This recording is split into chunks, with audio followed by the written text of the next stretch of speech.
आज हम आपको सुनाने जा रहे हैं देश प्रेम की कहानी। तो चलिए शुरू करते हैं इस कहानी को।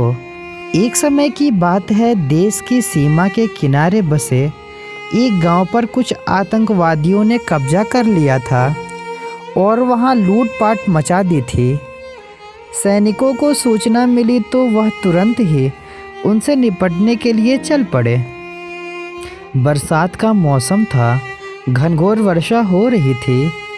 इसके कारण छोटे छोटे ताल तलैया भी खूब विशालकाय नजर आ रहे थे। छोटी सी नदी भी उफान मारती हुई बह रही थी, जिसके कारण नदी पर बने पुल टूट गए थे। सैनिकों को वह नदी पार करनी थी, मगर पार कैसे कर पाते?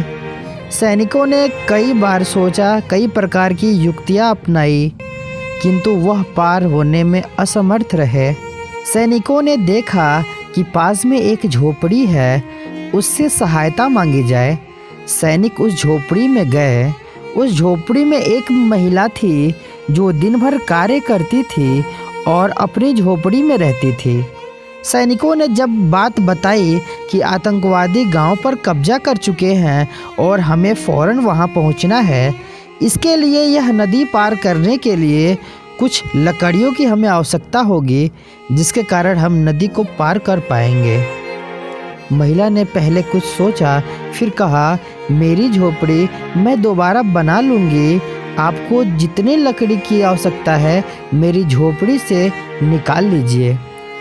महिला की इस भक्ति से सैनिक गदगद हो गए और यथाशीघ्र ही नदी पर एक पुल का निर्माण किया, जिससे सभी सैनिक नदी के पार उतर गए।